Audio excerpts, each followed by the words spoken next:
अनाथ बेटा। रूपा और शेखर सरिता विहार में रहते हैं। वो अपनी जिंदगी में बेहद खुश होते हैं। दोनों का शौर्य नाम का एक बेटा भी होता है, जिस पर दोनों ही अपनी जान छिड़कते हैं। शेखर, अब तो आप शौर्य को अपनी गोद से नीचे उतार दीजिए, उसके सोने का टाइम हो रहा है। नहीं रूपा, इसे मेरे पास ही रहने दो प्लीज। मैं थोड़ी देर में इसे बिस्तर में सुला दूंगा। लेकिन कल सुबह आपकी ऑफिस में मीटिंग भी तो है ना, और इसके लिए आपको कल जल्दी भी तो निकलना होगा। जाइए, आप भी जाकर सो जाइए। क्या यार, अभी तो मेरी गोद में आया था मेरा बेटा और तुम उसे लेकर जा रही हो।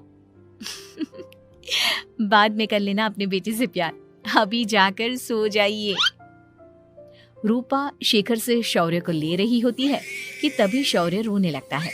शौर्य को रोता देखकर रूपा उसे फिर से शेखर को थमा देती है। आपका बेटा ना एक नंबर का नौटंकी है, बिल्कुल आप पर गया है वो। साफ बोलो ना, तुम्हें जलन होती है हम दोनों बाप बेटे का प्यार देखकर। पहले बड़ा तो होने दो तुम शौर्य को, फिर देखना वो सबसे ज्यादा मुझे ही प्यार करेगा। देखते हैं। ऐसे ही दिन बीतते चले जाते हैं और एक दिन कैंसर की बीमारी के चलते रूपा की मौत हो जाती है।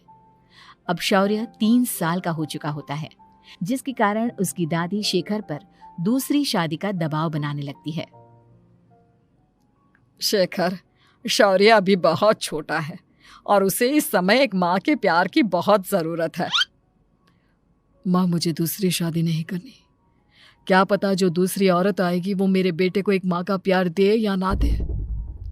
तो रूपा की छोटी बहन वैशाली से ही शादी क्यों नहीं कर लेता? वो तो शौर्य को एक माँ का प्यार पूरा दे सकती है ना। मैंने कहा ना माँ, मुझे दूसरी शादी नहीं करनी, और अपनी ही पत्नी की बहन से तो हरगिज नहीं। ऊपर से अगर रूपा देख रही होगी तो वो क्या सोचेगी? अपने लिए ना सही, लेकिन तुझे शौर्य के लिए तो शादी करनी ही पड़ेगी ना बेटा। शेखर कुछ कहता उससे पहले ही अंजुमन उसे रूपा की कसम दे देती है, जिसके आगे मजबूर होकर शेखर शादी के लिए हामी भर देता है। देखो वैशाली, मैंने तुमसे शादी सिर्फ अपने बच्चे के लिए की है। मैं चाहता हूं कि तुम उसे एक माँ का भरपूर प्यार दो। शौर्य, आपके साथ साथ मेरा भी कुछ लगता है। अगर आप मुझसे शादी नहीं भी करते तब भी मेरा प्यार शौर्य के लिए कभी कम या ज्यादा नहीं होता। शादी के कुछ दिनों बाद ही शेखर की माँ की भी मौत हो जाती है।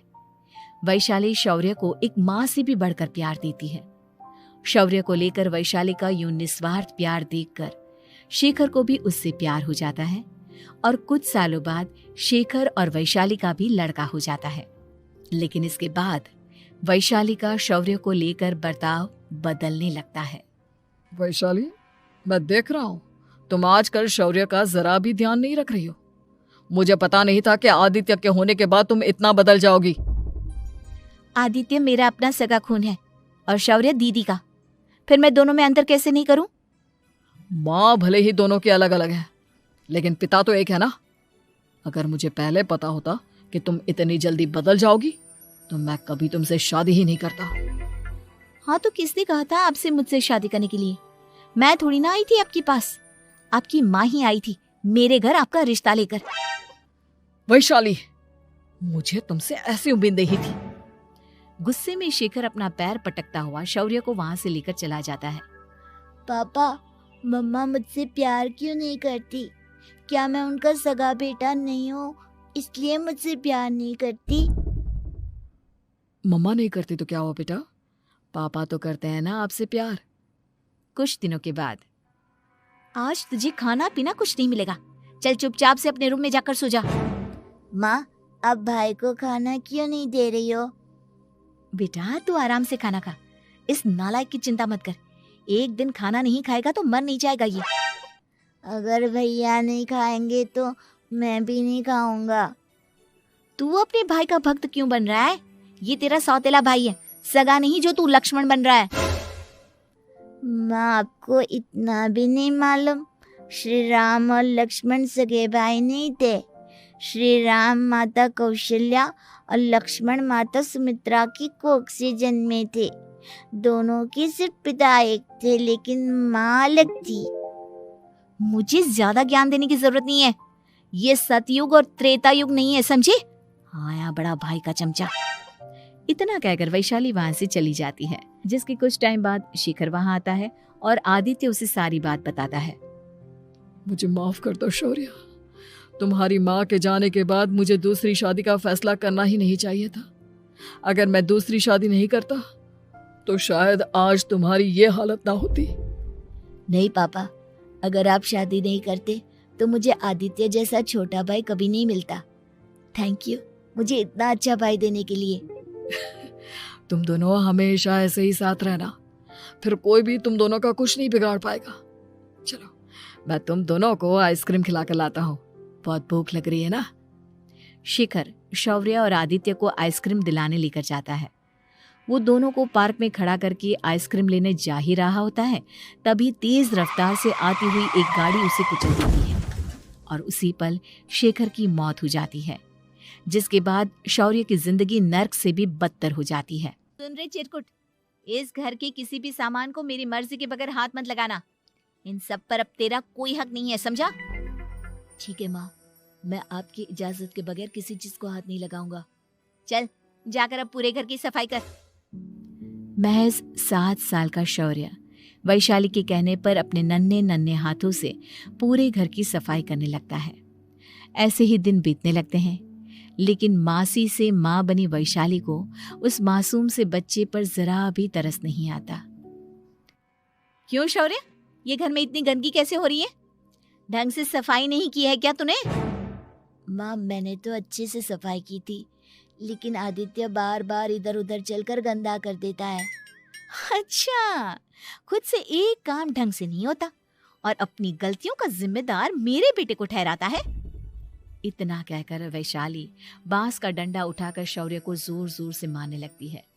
तभी वहां वैशाली के मायके वाले भी आ जाते हैं और उसकी सारी करतूतें देख लेते हैं। माँ मैं ऐसा क्या करूं जिससे आप मुझे भी आदित्य के जितना प्यार करोगी? बोलिए ना माँ, मेरे क्या करने से आपके अंदर मेरे लिए ममता जागेगी? वैशाली शौर्य की एक नहीं सुनती, उसके ऊपर डंडे बरसाती जाती है। हद पार होते देख वैशाली की माँ उसका हाथ पकड़ती है और जोर से उसे थप्पड़ मारती है। यही सब करने के लिए तूने दामाद जी से शादी की थी? हमने सपने में भी तुझसे ऐसी हरकत की उम्मीद नहीं की थी। तू माँ नहीं, माँ के नाम पर एक धब्बा है। बस कीजिए माँ, आदित्य के इस दुनिया में आने से पहले मैंने इसे बहुत प्यार किया था, लेकिन अब जब मेरी खुद की औलाद है तो मैं किसी और के बच्चे से प्यार क्यों करूं? अरे नालायक औरत, जिसे तू किसी और का बच्चा कह रही है वो तेरी खुद की सगी बहन का बच्चा है। बहन है तो क्या हुआ, मेरे अपने बच्चे से बढ़कर तो नहीं हो सकता ना ये कभी। अगर यही बात थी तो तू हमें पहले बता देती, हम शौर्य को अपने साथ ले जाते। उसे इस तरह प्रताड़ित करने की क्या जरूरत थी? अगर आपको लेकर जाना है ना तो ले जाइए इसे, मैं नहीं रोकूंगी। नहीं माँ, मुझे कहीं नहीं जाना, मुझे आपके साथ ही रहना है। मैं तेरी कोई माँ बाबा नहीं हूँ, तेरी माँ मर चुकी है, समझा? अब निकल जा मेरे घर से। माँ आप बहुत गंदी हो, मुझे भी नहीं रहना आपके साथ, मैं भी भाई के साथ ही जाऊंगा। अरे तू क्यों जाएगा, तू तो मेरा सगा बेटा है, जाने दे इसे। हम यहाँ ऐश से रहेंगे, तुम्हारे पापा बहुत सारी जमीन जायदाद छोड़ गए हैं तुम्हारे लिए। नहीं माँ, मुझे भाई के साथ जाना है। आप अच्छी नहीं हो, आप बहुत बुरी हो, आप भाई को बहुत परेशान करती हो। देख वैशाली, तुझसे ज्यादा समझ तो इस मासूम बच्चे में है। ये तेरे बुरे कर्मों का ही नतीजा है जो आज तेरी सगी औलाद खुद से तुझे ठुकरा रही है। आदित्य, तुझे इस शौर्य ने भड़काया है ना मेरे खिलाफ? नहीं माँ, मुझे किसी ने भड़काया नहीं, पर मैं सब देखता हूँ, सब समझता हूँ। भाई बहुत अच्छा है, वो आपकी जैसा नहीं है। चलिए नानी। इतना कहकर वैशाली के मायके वाले आदित्य और शौर्य को अपने साथ ले जाते हैं और इस तरह वैशाली बड़े से घर में अकेली पड़ जाती है। 2 बेटों के होते हुए भी आज उसे माँ कहकर बुलाने वाला कोई नहीं होता।